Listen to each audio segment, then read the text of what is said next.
እስከ መጪው ሚያዝያ ወር 2018 ዓ.ም ድረስ በአዲስ አበባ ሁሉም ክፍለ ከተማዎች መሶብ የአንድ ማዕከል አገልግሎት እንደሚጀመር የአዲስ አበባ ከተማ ከንቲባ አዳነች አቤቤ አስታውቀዋል። ከንቲባዋ ይህንን የገለጹት ለከተማ ሶስተኛ ማዕከል የሆነውን የልደታ ቅርንጫፍ መሶብ የአንድ ማዕከል አገልግሎትን መርቀው ስራ ባስጀመሩበት ወቅት ነው። በዚሁ ጊዜም በከተማዋ እስካሁን በተከፈቱት ሁለት የመሶብ ማዕከሎች ከ120 ሺህ በላይ ተገልጋዮች አገልግሎት ማግኘታቸውን የገለጹት ከንቲባዋ በዚህም ቀልጣፋና ከብልሹ አሰራር የጸዳ አገልግሎት ለህብረተሰቡ መስጠት ተችሏልም ብለዋል። አገልግሎቶች በከፍተኛ ሁኔታ ለህዝባችን እርካታን ሰጥተዋል። ፈጣን አገልግሎቶች ሰጥተዋል። ከእንግልት አትርፈውታል። የገንዘብ ሌሎች ብልሹ አሰራሮችን በማስቀረት በኩል ከፍተኛ ውጤት አይተንበታል። ህዝብ መማለጃም የሚጠይቅበት በተለያየ መንገድ አገልግሎቱ የሚደናቀፍበት ሁኔታ በመሶብ አንድ ማዕከል አገልግሎት ውስጥ ዝግ ነው። በመሆኑም የተቀሩ አገልግሎቶችን ወደ ዲጂታል በማዞር ፍትሃዊ፣ ፈጣን፣ ቀልጣፋና ከብልሹ አሰራር የጸዳ አገልግሎት በመስጠት የተገልጋዮችን እንግልትና የህብረተሰቡን የቅሬታ ምንጭ የሆኑ አሰራሮችን ለመቀየር በትኩረት እንዲሰራም አሳስበዋል። የቀሩትን አገልግሎቶች ወደ መሶብ አንድ ማዕከል ማስገባት ላይ ሌት ተቀን መስራት አለብን። ምንም አይነት አገልግሎት በአሮጌው በተለመደው አሰራር እንዲቀጥል መፍቀድ የለብንም። ስለዚህ የተጀመረው በጣም በአጭር ጊዜ ውስጥ ውጤት አምጥቷል። የቀረው ውስን ነው። ይህን ያክል ማረጋገጫ ካገኘን ስራችን እጅግ በጣም ፈጣን፣ ተደራሽ፣ በፍጥነት ሁሉም አገልግሎት ተጠቃሎ ወደ መሶብ አንድ ማዕከል ዲጂታል አገልግሎት እንዲገባ በጋራ እንረባረብ፣ ኃላፊነታችንን እንወጣ።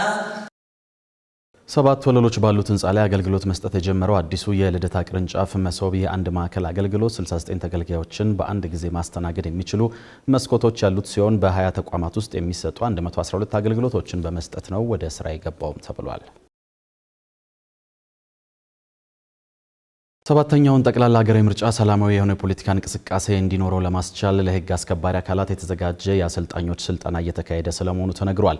የኢትዮጵያ ፌዴራል ፖሊስ ከምርጫ ቦርድና ከሌሎችም ዓለም አቀፍ ባለድርሻ አካላት ጋር በመተባበር ባዘጋጀው ስልጠና ፖሊስ በሁሉም ምርጫ ተኮር በሆኑ ስራዎቹ ላይ ሙያዊ ኃላፊነቱን እንዲወጣ የሚያግዝ ነው ተብሏል።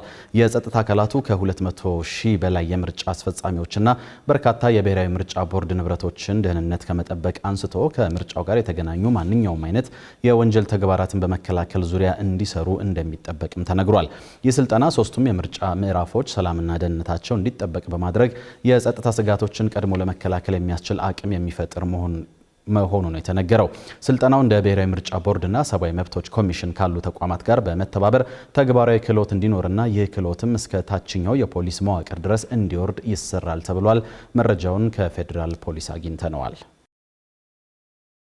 ኢትዮጵያ ከመጋቢት 24 ቀን 2018 ዓ.ም ጀምሮ በተካተተችበት የአሜሪካ የቪዛ ዋስትና የሙከራ መርሃ ግብር የሚጠየቀው $15000 ዋስትና የቆይታ ጊዜያቸው ሳያበቃ ለሚመለሱ ተጓዦች ተመላሽ የሚሆን ነው ተብሏል።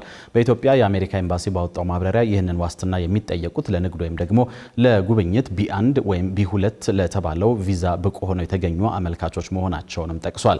ይህ መስፈርት ከመጋቢት 24 ቀን በፊት የተሰጠ ህጋዊ የንግድ ወይም ደግሞ የቱሪስት B1 B2 ቪዛ ያላቸውን ሰዎች አይመለከትም ያለው ኤምባሲው ይህንን ዋስትና ቀድሞ መክፈል ቪዛ ለማግኘት ዋስትና እንደማይሆንም ጠቁሟል። በዚህ ሂደት ውስጥ ያሉ ተጓዦች በድረገጽ ከሚሰሩ ሶስተኛ ወገን አጭበርባሪዎች እንዲጠነቀቁ ያሳሰበው ኤምባሲው ከቃለ መጠይቅ በፊት የሚፈጸም ማንኛውም ክፍያ ተመላሽ እንደማይደረግ አስታውቋል። ኤምባሲው አክሎም ይህ የዋስትና አሰራር ኤፍ ወይም ደግሞ ኤም በሚባለው የቪዛ አይነት ወደ አሜሪካ የሚጓዙ ተማሪዎችን የማይመለከት እንደሆነም ተነግሯል። መረጃውን ያጋራው በኢትዮጵያ የአሜሪካ ኤምባሲ ነው። የመንግስት ከፍተኛ የትምህርት ተቋማትን ከመንግስት የበጀት ጥገኝነት ያላቅቃል የተባለ የከፍተኛ የትምህርት ተቋማት ጥቅል የበጀት ደንብ ስለመሰናዳቱ ተነግሯል። ደንቡ የመንግስት ከፍተኛ የትምህርት ተቋማት በመንግስት በጀት ላይ ያላቸውን ጥገኝነት እንዲቀንሱና የሀብት መሰረታቸውን እንዲያሰፉ የሚያስችል መሆኑን ትምህርት ሚኒስቴር አስታውቋል። ሚኒስቴር መስሪያ ቤቱ አክሎም ይህ የራስ ገዝ የመንግስት ከፍተኛ የትምህርት ተቋማት ጥቅል የበጀት ደንብ ለትምህርት ስርዓቱ ተገቢ ውሳኔዎችን በቅርበት ለማሳለፍ የሚያግዝ ይሆናል ነው ያለው። ደንቡ ራስ ገዝ የሆኑ የከፍተኛ ትምህርት ተቋማት ሀብት ከተመደበላቸው በኋላ ለችግሮቻቸው ፈጣን ምላሽ መስጠት የሚችሉበት ውሳኔ በራሳቸው ማሳለፍ የሚያስችል ነውም ተብሏል። መረጃውን ያገኘነው ከኢዜአ ነው። ክቡራን ተመልካቾች የምትከታተሉት የአዲስ ነገር የኩለ ቀኑን የሀገር ውስጥ አጫጭር መረጃዎቻችንን ነው። የግብርና ሚኒስቴር ከ2018 እስከ 2022 ዓ.ም ይተገበራል ያለውንና የማሽላ ምርታማነትን በሄክታር ከ29 ወደ 50 ኩንታል የሚያሳድግ ፕሮጀክት ይፋ አድርጓል። ከሀገሪቱ ዋነኛ ፕሮጀክቶች አንዱ ተደርጎ ተይዟል የተባለው ይህ ፕሮጀክት ከበቆሎ ከስንዴና ከጤፍ ቀጥሎ ለሀገራችን የምግብ ዋስትና በአራተኛ ደረጃ የሚገኘውን ጠቃሚ ሰብል ምርት ለማሳደግ ያለመ ነው የተባለው። አሁን ላይ ማሽላ ከ2 ሚሊዮን ሄክታር መሬት በላይ የሚሸፍንና ከ5 ሚሊዮን በላይ አርሶ አደሮች የሚያመርቱት ሰብል ነው ያለው ግብርና ሚኒስቴር። ይህም 25 ሚሊዮን ለሚደርሱ አርሶ አደሮች የገቢ ምንጭና የምግብ ዋስትና የሆነ ሰብል ነው ብሏል። ይፋ የተደረገው የማሽላ ቁልፍ ፕሮግራም ሰነድ ከ2018 እስከ 2022 ዓ.ም ተግባራዊ የሚደረግ ሲሆን በቆይታውም ለ2.5 ሚሊዮን ዜጎች የምግብ ዋስትና እንዲያረጋግጥ 1.7 ሚሊዮን ሰዎችን ከድህነት እንዲያወጣና የግብርናውን ጥቅል ምርት በ5% እንዲያሳድግ መታቀዱም ተነግሯል። ይህንን መረጃ ያገኘነው ከግብርና ሚኒስቴር ነው። የመስኖና ቆላማ አካባቢ ሚኒስትሩ ዶክተር አብርሃም በላይ በኢትዮጵያ ስለሚገነቡ የመስኖ ፕሮጀክቶች በኢትዮጵያ የጣሊያን አምባሳደር ከሆኑት ሴም ፋብሪዚ ጋር መምከራቸው ተነግሯል። ውይይታቸው ሚኒስቴር መስሪያ ቤቱ እየገነባቸው በሚገኙና በቀጣይ በሚያስጀምራቸው አዳዲስ የመስኖ ፕሮጀክቶች ላይ ከጣሊያን መንግስት ጋር በሚደረግ ትብብሩ ዙሪያ ያተኮረ ነበር ተብሏል። በውይይታቸውም በመስኖ ልማት የረጅም ጊዜ ታሪክ ያላት ጣሊያን በመስኖና ተያያዥ ግንባታ ስራና ቴክኖሎጂ ያላትን የላቀ አቅም እንደምታጋራ ማሳወቁም ተነግሯል። በተጨማሪም በውይይቱ ዘርፉ በገንዘብና በቴክኖሎጂ እንደዚሁም ደግሞ በአቅም ግንባታ ለማጠናከር በጋራ መስራት በሚቻልበት ሁኔታ ላይ ምክክር መደረጉን ያሳወቀው የመስኖና ቆላማ አካባቢዎች ሚኒስቴር ነው።